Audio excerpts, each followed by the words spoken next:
Jim Zogby, and welcome to Viewpoint. The presidential election is now officially 1 year away, and it promises to be a long season of campaigning, media coverage, and candidate debates. To give us some insight on where things stand now and some near-term predictions, I want to welcome Peter Fenn. He's president of Fenn Communications Group, a political and public affairs media firm that's been involved in over 300 campaigns. He was the first executive director of the Center for Responsive Politics and served as a staff member on the Senate Intelligence Committee. Thanks, Peter. Great to be back. The field is shrinking on the Republican side, but on the Democratic side, it's a tidy three. Right. I want to actually go through the three of them, if we could, taking a look at where they are, what we can expect, and maybe what the prospects are. And then I want to look at the field in a broader sense, Democrats versus Republicans, and get a sense of the national landscape. Let's take a look at the Democrats. Martin O'Malley is an interesting guy. He's a next generation candidate, very attractive when he speaks. He does have a kind of a lyrical flow and almost some people say Kennedy-esque in a way. But he's down at 3, 4, 5% and not going anywhere. Is there no space for a Martin O'Malley, or is it Martin O'Malley himself? Well, I think there's a couple of problems that he's got. First of all, no one knows who he is outside of Maryland. And his poll numbers in Maryland aren't that great. Last time I looked, it was 4% and 2% in the presidential race. Yeah. So they may like him a bit in the Democratic side, but they're not taking him seriously yet. Then what that does, of course, is dry up your money. I thought in the debate, that he presented himself well. His vision of this campaign as a very young staff member for Gary Hart in 1984 against Walter Mondale as an insurgent is he wants to be that insurgent candidate. So in order for that to happen, Jim, he's got to do well in Iowa. And obviously he's got to do well in New Hampshire. Otherwise, he's probably, running out of money and running out of time. You and I know politics from the 70s and 80s when if you won Iowa, it gave you that kind of kick that moved you forward. With the amount of money that's in the game right now, does that even happen anymore? I mean, if you win Iowa, but you don't already have a ground game in Indiana and Ohio, et cetera, can you do anything? Right. I mean, I think one of the problems is that it's very difficult to get catapulted into the presidential nomination in a few states. First of all, we go through all of February, and we only have 4 states going for the Democrats. We have Iowa, we have New Hampshire, we have South Carolina, we have Nevada. So, and then on March 1st, we've got 13 states, and some of them big and some of them important. So, you got to play in those states. And you already need to be playing. You have to have your ads up. You have to have your organization set. You have to have money in those states. A guy like Martin O'Malley cannot look at those 13 states. Now, a lot of people, now you're probably going to get to this, but a lot of people thought that Bernie Sanders wouldn't be able to play either. Yeah. But when you raise the kind of money that Bernie Sanders has raised, he'll be able to play. So the idea of Iowa giving you a boost and is probably passé. I think it can give you a bit of a boost, but you have to have something to build on, and you have to be really ready. But I think one of the things that Iowa or New Hampshire, those early states, can do is really knock somebody down. I mean, that's basic, or knock somebody There is a bit out. of expectations, though. I mean, this is a guy who's at 4 or 5%. If he comes out of Iowa with 30%, oh my God! If he came out at 30%, he'd be. That's what he's. It's a wing and a prayer right now, but that's where he's going. In fact, if I were Martin O'Malley, I wouldn't be silly about expectations, but I'd say, look, I'm looking for double digits. Yeah. That's what I want to do in Iowa. I want to show that I can do a whole lot better than they're predicting. Bernie Sanders is clearly the surprise of this election. It's a small field, but one guy is the surprise, and it's Bernie Sanders. He's a grumpy old man with youthful appeal. I mean, kids are eating them up. They're gaga over 'em. How do we explain it? What's going on? What does it say about our politics? Well, I think it says a couple things. Look, you have it on the Republican side and the Democratic side. There is this anti-Washington sense. There's this tired of politics as usual and politicians as usual. And even though Bernie Sanders has been a politician his whole life, he plays into that. But the main thing with Bernie is his message. I mean, he has a very simple, very strong message. He has been giving the same stump speech for 35 years. I mean, this man is, if anything, consistent about his role as a democratic socialist, and going after the powerful and the moneyed interests. So, you know, right now, that message resonates, I think, with, especially as you say, with young people. Hillary Clinton, she's got the money. She's gobbled up a lot of the senior staff. And she's got the poll numbers to boot. The talk of her being the inevitable from the beginning, right? Is that where we are now? Well, you know, it's funny. Initially, she was inevitable, and she was like, "Oh my God, what's happened to Hillary?" And now, you know, she's back to being at least, if not inevitable, you know, definitely the big dog in the fight. You know, obviously, the Republicans, I think, have so overreached going after her. A lot of very wise Republicans, friends of mine, said, "Look, you know, we're not going to beat her on emails. We're not going to beat her on Benghazi. I mean, we have to come up with something better than that. We've tried to go after the Clintons personally. It doesn't work." And I think the other thing that's happened is in the first debate, in the debates that she's participated in, she really showed her stuff. I mean, you have Republicans that are flailing around up there, calling each other idiots and talking about low energy, and this was an adult discussion that she's been having with the voters. So, and I think ultimately two things on Bernie will end up disqualifying him. One, I don't think folks will see him as winning a nomination.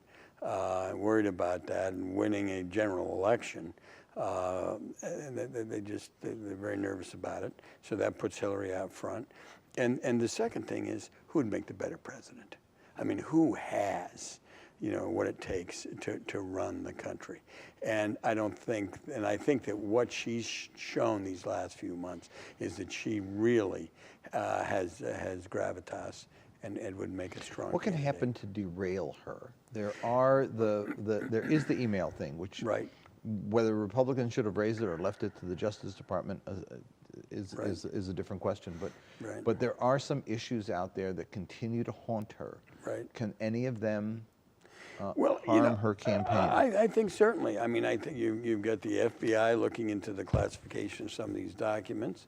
You know, you've got issues with the Clinton Foundation and the cross-pollination. Is there a problem there? I don't happen to think there is too much of a problem. But, you know, look, Jim, the one thing that you and I know after being in this game for a long, long time is trustworthiness, honesty, you know, your word. These are important. And 52% say she's not somebody they trust. Well, that she needs to change those numbers. How do you do that? I mean, Well, that's what I watch her. Right. I watch her trying to be authentic, and I say, "You're trying to be authentic." Right. I watch Right. her trying to be trustworthy, and I say, "I'm not sure I trust that Right. appearance of being." I mean, Right. these are issues that we've known her for a long time. Right. It's tough to remake your image Right.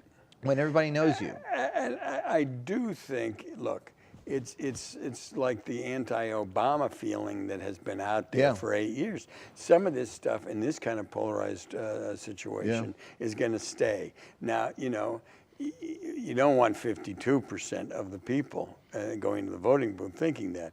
Now, if it's 35, those are mostly Republicans and mostly conservatives. You can and live folks with that. are going, yeah, you can live with that. Hyper-partisan era, you can live with 35, even 40.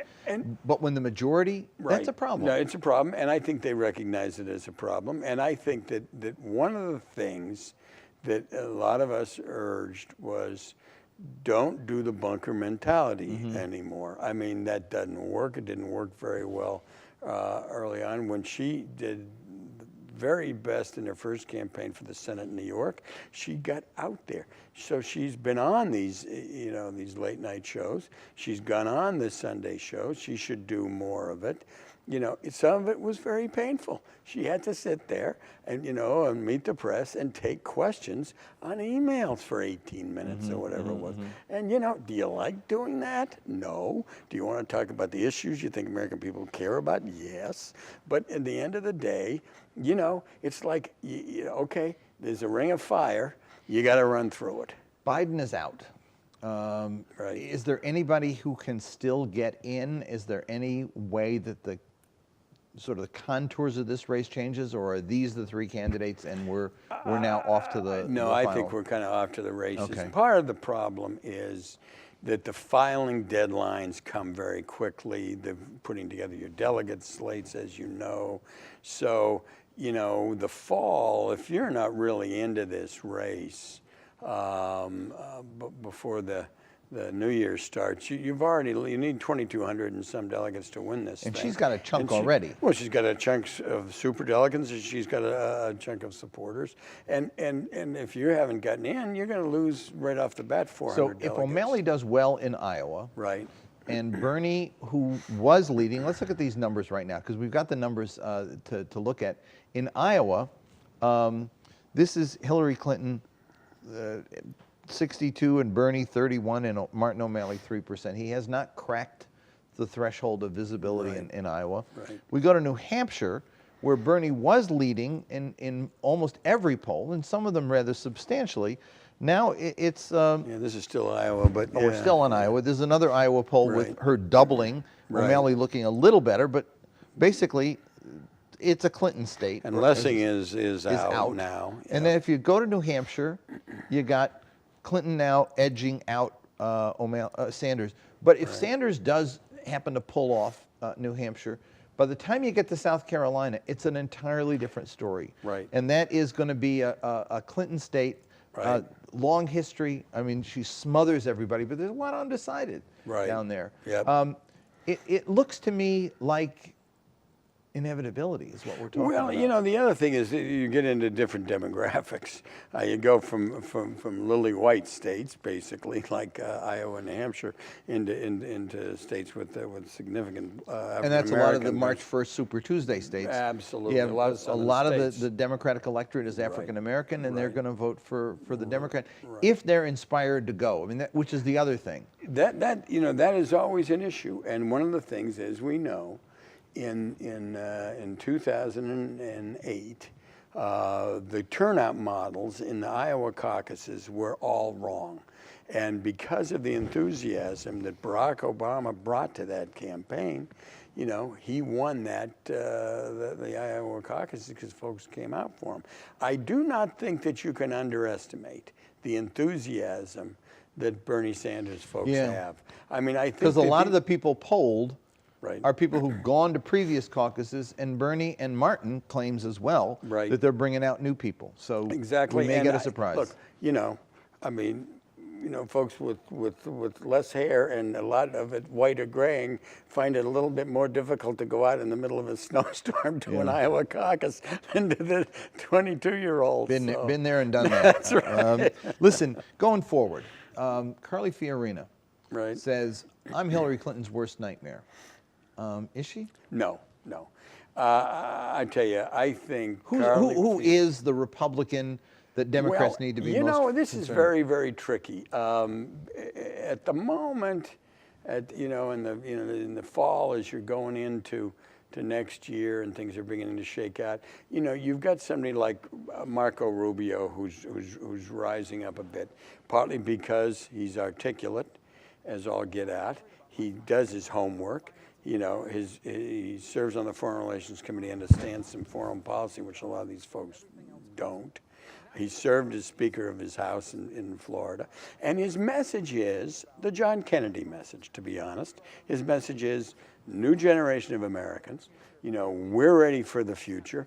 This whole crowd is the past, and we need to move on. And, you know, that kind of change message is not bad. The other thing that I think, you know, on this is the Trump-Carson.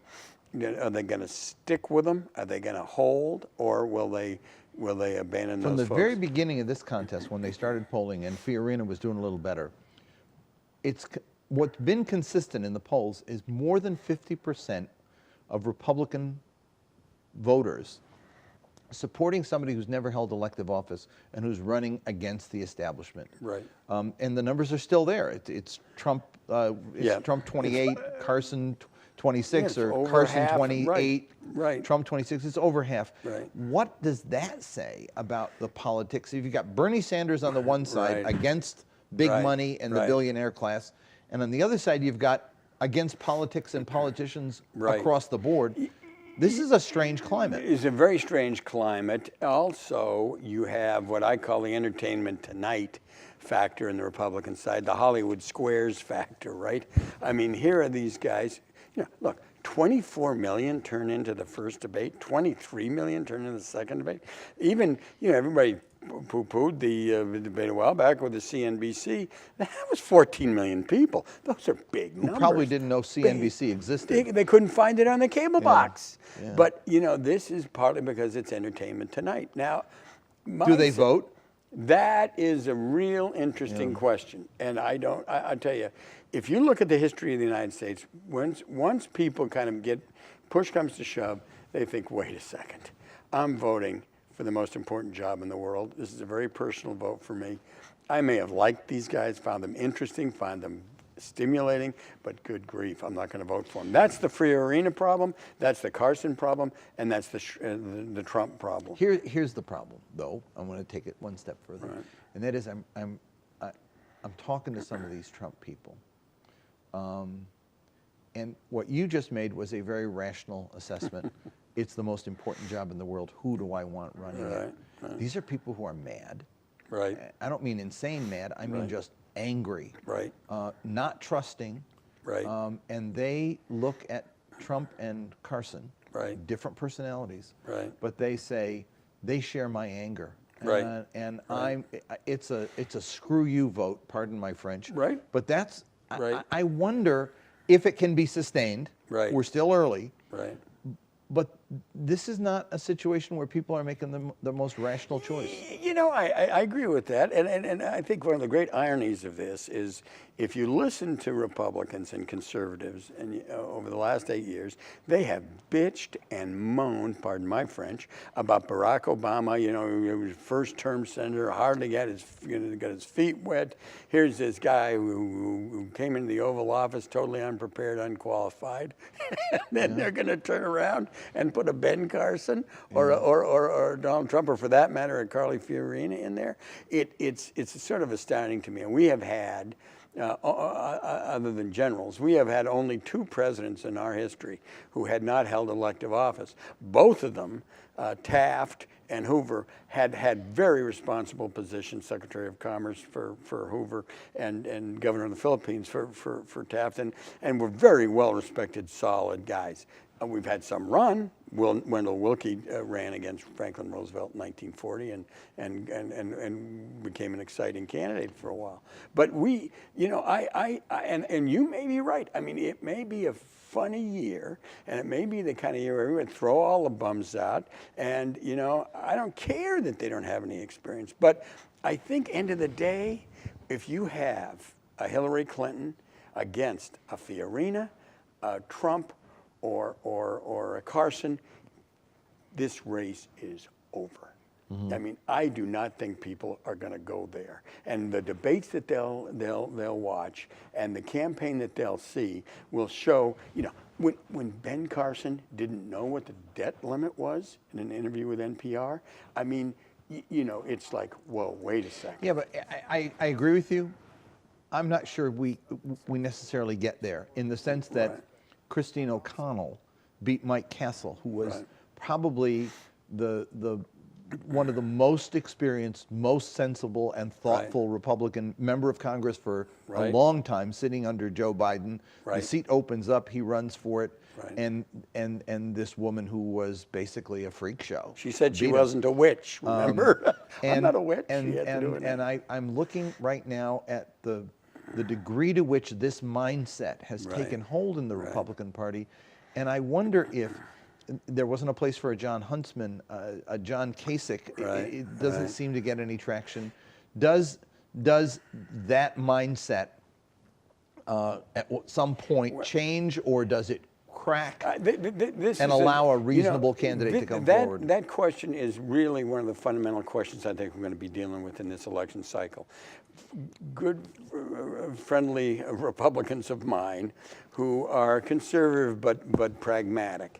Some of them, and many of whom worked for Mitt Romney, they said, look, maybe we have to nominate even if it's a Ted Cruz or one of these other people, gets smashed, and then the Republican Party finally says to itself, you know, we've been shrinking our tent for the last dozen years, and we can't do it anymore and win a national election. We may be able to pick off congressmen and senators in these off years where the turnout is way down. But if we're going to win a national election, we can't be anti-immigrant. We can't be anti-gay. We cannot be anti-women. We can, I mean, anti-middle class. I mean, excuse me, we have got to make sure that we change our image in the country. And if we elect, in other words, some of those said, look, if a Jeb Bush or a John Kasich or somebody, or even a Rubio, but if you nominate a kind of regular Republican and he loses, then it's like, oh my God, here we go again, because the right wing will be back saying, you know, it's our party, it's our party. The Trump thing is fascinating to me because the very first debate, the pundit said, oh my God, he's a buffoon, he lost. He said horrible things to Megyn Kelly. The second debate, they said, oh my God, he's worse than we thought, he's over. And in between that, he had made some comments about John McCain and whatever. It's almost as if everything you throw at him, or every dumb thing he throws out, or that Carson throws out, only serves to make them stronger. It's as if you're attacking the guy who reflects my anger, and now I'm going to show you how angry I am. It seems that is where we are. There was a superhero like that, I remember, where you punched him and he absorbed your strength. It seems like that's where this particular narrowly based constituency is. My brother argues that what America needs is the third party, the Republican Party. Yeah, right. It's like there is no place for a John Kasich on a national stage. And I think that's scary to a lot of reasonable Republicans. And look, I'm not talking about the old days of the liberal Republicans and moderate liberals. We're not talking about Jacob Javits, Clifford Case, Ed Brooke, Mac Mathias. I mean, Or for God's sake, Nelson Rockefeller. Nelson Rockefeller. Who couldn't win a Democratic primary right now because he's too liberal. Too liberal. You know? Exactly. I mean, these were, and you know, the fascinating thing for folks to do, really for some of your viewers, go back and look at the 1956 Republican platform. Look at the 1960 Republican platform. Look at 64. Look at 68. Go all. You don't. I mean, it's not. You keep on going, and this is a totally different party. So we used to talk about Ronald Reagan as the Teflon president. Well, I mean, he took a lot of incoming compared to these characters, and also those folks that quote Ronald Reagan wrote a letter to Howard Baker saying, hey, you want to put the full faith and credit of the United States on the line? You have to make sure that some of the folks in your party don't do that and do approve of debt limit increase. I want to ask one last question. That is, to what extent, and this is a sensitive one, but I think about it a lot, and we only got 2 minutes, so I'm going to force you to come quick on it. To what extent is racism at work here? Is the fact that we had a recession, We had unemployment double. We had pensions go down 30%. We had home foreclosures, Right. 1 in 5 being threatened. And in the middle of that, when the white middle class is suffering and the American dream is dying, a young, bright African-American guy gets elected president, and they look and they say, damn, that's not right. Well, you know, if you look at the map, Jim, and you probably have, from 2008, and you see those counties, they do it by county, those counties that voted more for John Kerry than they did for Barack Obama, they go right down that Appalachian belt, western Pennsylvania, West Virginia, eastern Kentucky down. And if someone looks at that map and tells me that race doesn't play, it plays. Is it still playing out, though, in this psychology on the Republican side? I think a little bit of it is. And I'll tell you one of the problems. It isn't only the Hispanics that are angry and blacks. If you look at the Asian vote, that is an increasing vote. Asians, the George H.W. Bush carried the Asian vote. Barack Obama got over 75% of the Asian vote. This is this sense of intolerance, that you guys don't value us. And that's why my Republican friends say, we got to get out of that box. It's a bad box. It's a polarized electorate and a polarized climate, and we're going to have Absolutely. you back and talk more about it as the year goes on. Okay, look forward But to that's it. all the time we've got for now. For more information, you can follow us on Twitter at AIUSA, or check out our website, aaiusa.org. That's all the time we've got. Thanks for watching, and I'll see you next week on Viewpoint.